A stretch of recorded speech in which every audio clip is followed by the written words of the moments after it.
Welcome to Money Matters, the podcast where we break down the complex world of personal finance into simple, actionable steps. I'm your host, and today we're diving deep into the fundamentals of personal finance. We'll explain what it is, why it matters, and how you can start taking control of your finances. That's right.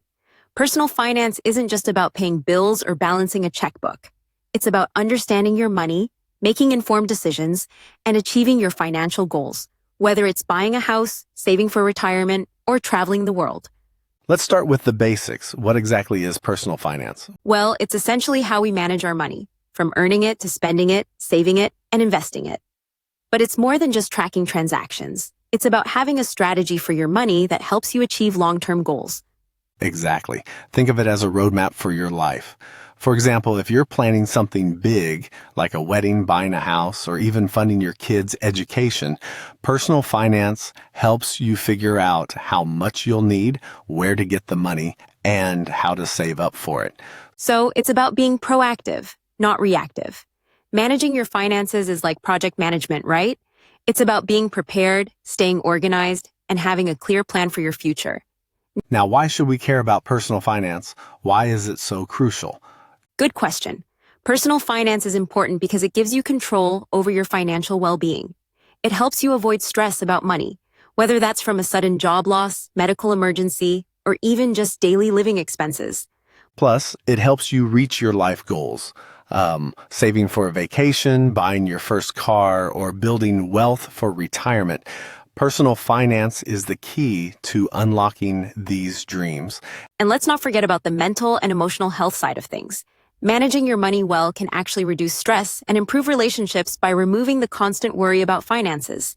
Exactly. When you're financially secure, you have more choices and freedom in life. It's not just about paying bills. It's about building a future that you can be proud of for yourself and for generations to come. Now let's move on to the branches of personal finance. There are so many parts to it, but we'll focus on a few today. Let's start with income. Income is the foundation. It's how we bring money in. Whether you're working a 9-to-5 job, running a business, or earning passive income from investments, the goal is to diversify your income streams. That's right. You don't want all your eggs in one basket. Think about side hustles, freelance work, or even investments like stocks or real estate. And the more income streams you have, the more financial stability you build. It's not just about the paycheck. It's about creating multiple ways to bring money in. Next up, let's talk about budgeting and expense management. This is where most people get stuck. Right. A budget is essentially your financial blueprint. It helps you plan where your money goes. The trick is to track your expenses and ensure that you're not overspending. You have to live within your means and prioritize your financial goals. There are different budgeting methods out there, like the 50-30-20 rule or zero-based budgeting. The key is to find what works for you and stick to it. Exactly. Apps and spreadsheets can help you keep track. And once you have a clear budget, you can start allocating money to your savings, debt repayment, and investments. Speaking of saving, that's the next branch of personal finance we'll cover. Saving is crucial for both short-term needs, like an emergency fund, and long-term goals, like retirement. The power of compound interest really works in your favor when you start saving early. The trick is to make saving a habit. Set up automatic transfers into savings accounts and treat it like any other bill. You wouldn't skip paying your rent, so don't skip paying yourself first. And remember, having separate savings accounts for different goals, emergency fund, vacation, retirement, helps you stay focused. Now let's get into investing. This is where your money starts working for you. Absolutely. Investing is all about putting your money into assets that will appreciate over time, like stocks, bonds, or real estate. The goal is to build wealth for the long haul. And don't be intimidated by it. The key is diversification.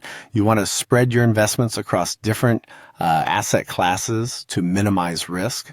Start small if you have to. Use retirement accounts like 401ks or IRAs, or even explore micro-investing platforms that allow you to invest with little money upfront.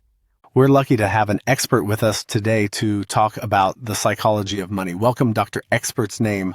Thanks for joining us. It's fascinating how our emotions and biases can affect our financial decisions. Dr. Expert's Name.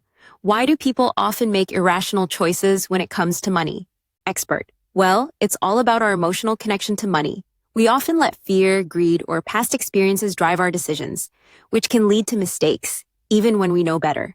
Can you tell us about some of the biases that impact financial behavior? Expert.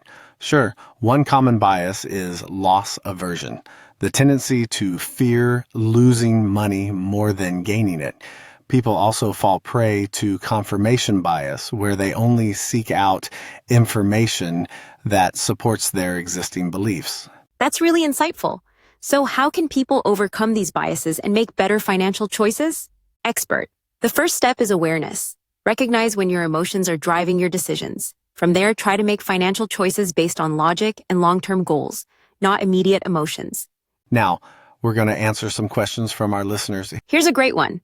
A listener asks, how can I create a budget with an irregular income? Great question. The key is to average your income over a few months and prioritize essential expenses. You can also use a buffer to account for months when income is lower. Another listener asks, what's the difference between saving and investing, and when should I do each? Saving is for short-term goals and emergencies, things like an emergency fund or a vacation. Investing, on the other hand, is for long-term growth. Think retirement or a home purchase down the line. That's the perfect balance. And remember, both saving and investing work together to build a solid financial plan. Before we wrap up, here's your Money Matters tip of the week. Automate your finances. Set up automatic transfers to your savings and investment accounts, automate bill payments, and use apps that round up your purchases for investing. It's a great way to stay on track without stressing over every transaction. And that's it for today's episode. We hope you've learned some valuable tips to help you take control of your financial future. Thanks for tuning in to Money Matters. Be sure to subscribe, and we'll see you next time.